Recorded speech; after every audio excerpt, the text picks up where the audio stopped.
Hello guys and welcome back to a new video. This is my first video sitting down and kind of just talking to you because today we're going to talk about how to find a boyfriend and especially how to keep one when you got one. So yeah, even for the girlies who aren't single and who are in a relationship right now and already found their partner, stay tuned. So for this video, I did make some notes. I think the first thing that I want to start with is like my experience. If you guys don't know, I am in a relationship right now and me and my boyfriend have met at uni. And we've been friends for a year before we got together, and then we got together, and now we've been together for the past almost 4 years. And before I've met my boyfriend, and before we started dating, I haven't really been dating a lot. I was always the single friend. I was always the friend that never had a boyfriend, especially in school. Well, most of my friends were dating someone. I was always the single girl. And I honestly was fine with it. Like, I never wanted a boyfriend at this point in my life because I've had such like big plans for my personal life. And I was like, I don't want to be stuck in a relationship and then not fulfill my dreams. So I've always been the single friend and I didn't mind it. And I think overall it was actually quite good because I think when you're single and especially in young years, you kind of learn how to spend time with yourself and you really get to know yourself. And yeah, also at this time and point in my life, I had like a very specific idea of what a boyfriend should look like for me. So my celebrity crush was obviously Harry Styles, and I genuinely just wanted him. Like, I just wanted Harry Styles or someone who resembles him. I didn't want a German boyfriend. I obviously grew up in Germany. I didn't want a German boyfriend because I was like, no. And I wanted someone who had brown hair, green eyes, and spoke English. And yeah, so I was very close-minded when it came to boys, which brings me on to the next part of this video, which is dating and how to even find a boyfriend. Now we want to talk about how to even find a boyfriend, and I feel like especially in today's time and age, it's become a little bit more difficult to really meet people and get out there. Like, most people just use online dating apps. I think whatever works for you works for you. Like, I know a lot of people don't really like online dating, and I don't really want to talk about like where you can meet people because I feel like that's quite obvious in a way. Like, you just have to put yourself out there really. I kind of want to talk more about like your own attitudes towards dating, because my first advice is a bit contradictory to what I've just been saying about how I've had like a very specific idea of what my boyfriend should look like, what he should be like, where he should be from, and all those things. And I feel like even though I'm a girl who says keep your standards high, always do that, but regarding having a type, I think it's quite important to maybe loosen those ideas a little bit. So if you are someone like me, or always have been like me, who has been like, okay, I want a boyfriend who's this tall and I want him to have this kind of hair and I want him to have this kind of style and I want him to listen to only this certain type of music, like that's really important to me. I think maybe don't delete these things fully from your list if that's what your ideal boyfriend looks like, but in the end, it's not that important. Not that important if your boyfriend has brown hair or black hair or blonde hair or whatever. Like, it's not that important if what kind of style he has. Like, all these things are such superficial things, and while they can first attract us to someone, things don't make someone necessarily the best match for you, right? Because before I dated my boyfriend, I was like that, and I always, if I saw a guy who maybe had a bit of an indie style, brown hair, and liked a certain type of music, I would immediately assume like, oh my god, they're my perfect match, because this is what I always imagined my boyfriend to be like. But often we only fall in love with the idea of a person that we create in our own head, and then when we actually get to know the person, we realize, oh, they're actually not like that. So I think the first thing I want to kind of say is to don't be so caught up on your specific type.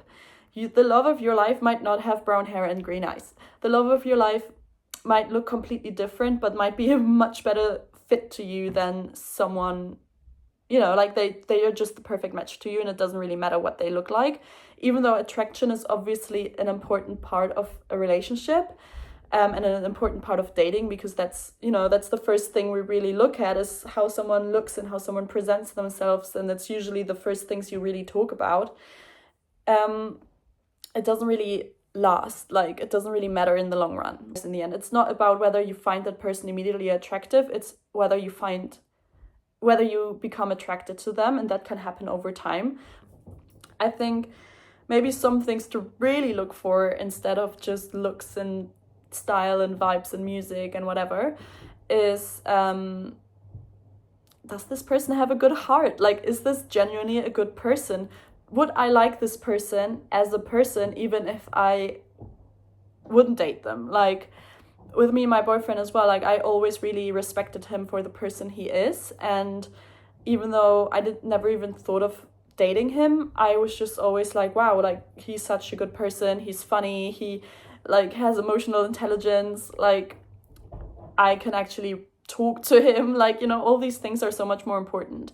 So just kind of widen and loosen those ideas of what your boyfriend should look like or be like, and just give other guys a chance as well, even if they're not immediately your type.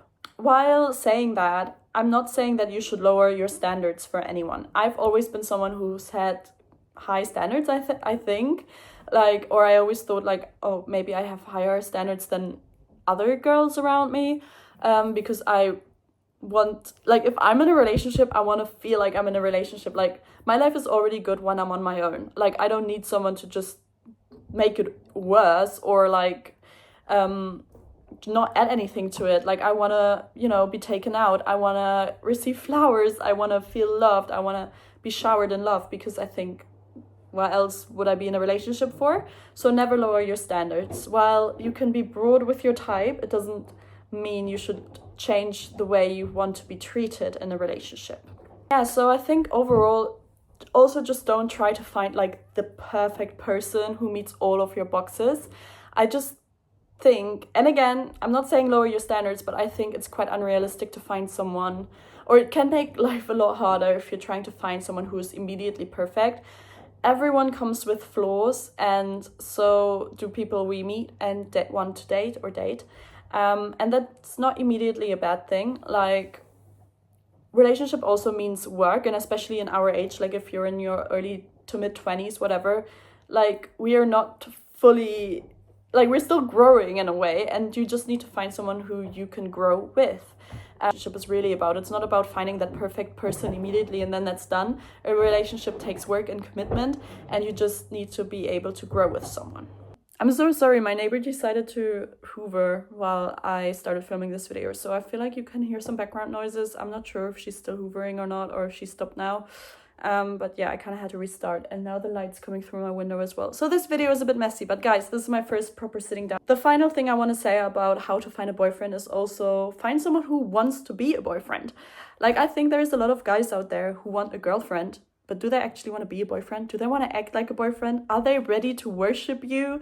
Are they ready to like bring you flowers and take you out and be there for you through thick and thin, and not just have someone, oh yeah, I have a girlfriend, like on a side? You're not a side hustle. Like, you need to find someone who actually wants to be a boyfriend, and not just wants a girlfriend. How you can do that? I think you kind of just like feel the vibes. Like, if there's someone who wants to take you out on a date but doesn't really show any effort from the start, and never makes an effort to see you, and never asks you questions about yourself and stuff like that, you just know that they don't want to have a boyfriend. They might just enjoy that they have you on their side and can say, yeah, I got a girlfriend, and can show you off to their friends. I don't know what these men's intentions are, but find someone who is ready and who wants to be a boyfriend. And even if they might not be perfect from day one, they are willing to learn your needs. They are willing to learn what you need in order to feel secure and loved in a relationship, because that sometimes takes communication. I had to communicate with my boyfriend,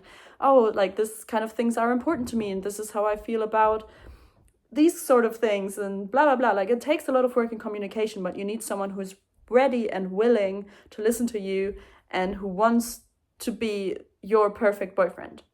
And the last but not least tip about finding a boyfriend is be friends first and lovers second. Obviously, I know that can be quite hard in like dating society because there comes to certain expectations. Obviously, when you're on dating apps, you're not there to find friends, you're there to date and find a boy or girlfriend.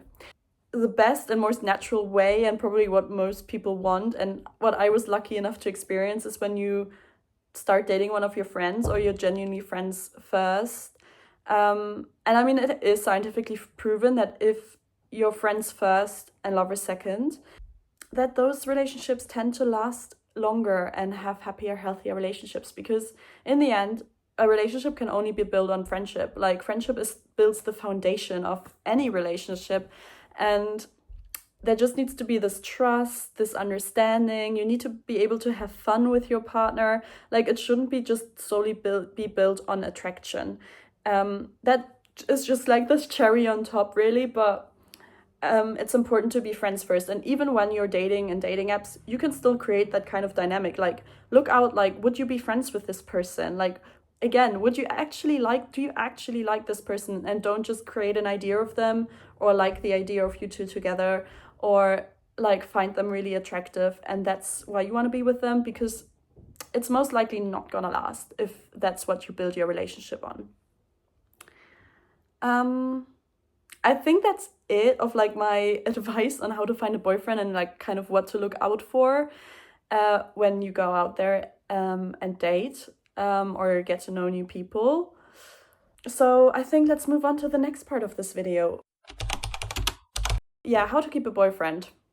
I mean, I think there's like these obvious things of like just have open communication, like communicate with them. But I think what to really, really realize is that a relationship is work, and a relationship is not always just feeling in love. Like that feeling can fade, it can come back, like it fluctuates. You need to really talk to yourself and be like, am I ready to really commit to this person and put in the work into this relationship? Being in a relationship, in a healthy relationship as well, it takes a lot of work. When I first got into my relationship, I sometimes got really anxious because I sometimes felt like there was some excitement missing, or I just felt so safe and secure, and sometimes it even felt a bit boring at times because everything was so stable, and I was like, isn't this supposed to feel more exciting? Like, am I not supposed to feel like crazy in love?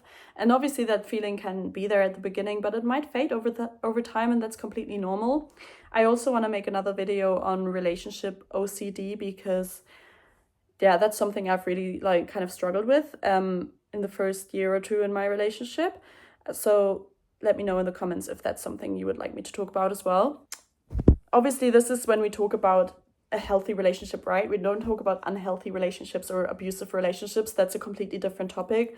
We're talking about like healthy relationships, but there will be rough patches in every perfect relationship. There will be rough patches. There will be times where your relationship requires more work, and sometimes where it requires less work and everything just seems to flow seamlessly. And I think it's just important to acknowledge that at first. And then another thing that I think it's quite important is that everyone needs to have their own life too. A lot of the times that people get too attached almost to their partner. Like, obviously, I'm attached to my boyfriend, but I still have my own life and he still has his own life. And sometimes he just goes out with his friends and I go out just with my friends. I mean, I've just been on holiday with my friend without my boyfriend. And while that might not be everyone's thing, I think it is very important that everyone still has their separate lives. So you have your life, here's his life, and then you have a life together and you need to put in effort to keep that life alive as well. But it is important that you have your own friends. It is important that you have your own hobbies, that you don't completely rely on your boyfriend, because he might not always be there. Obviously, that's what we're hoping for, but it can only be a healthy relationship when everyone is healthy with themselves and works on themselves as well. To make sure that you take care of your own mental health, you need to make sure and be responsible to build your own life without your boyfriend, so that in the worst case scenario that this relationship comes to an end at some point, you are still fine. Like, even though you might be heartbroken, but you are okay. I think that's kind of it. Like, honestly, if you find your best friend and you find someone to have fun with and someone who is ready to put in the work with you, I think any relationship can work. Again, we're talking about healthy relationships here. Obviously, I can also make another video, because obviously I work in like the domestic violence sector as well, about when to recognize when it's time to step away from a relationship. But if you're with a good boy who has a good heart, that golden retriever boyfriend, that nice guy who wants to put in the work with you, and you want to put in the work with him, then honestly nothing can stop you unless you're communicating. You need to communicate, you need to be able to work, you need to put in the effort, and you need to be able to recognize that there will be hard times as well in a relationship, and that does not always mean it's the end. And yeah, I think the bottom line as well is just to enjoy being single while you are. I know it can be super hard, especially when you feel like everyone around you is in a relationship and you're the only one single. But honestly, you would rather be single than be in a shitty relationships. And I see a lot of people being in shitty relationships. It's not worth it. Just enjoy the time you have on your own while it lasts, and the perfect person will come along at some point. Yeah, I think that's the end of this video. Please subscribe and leave a comment and a like, and give me some feedback, and I'll see you guys next time. Bye!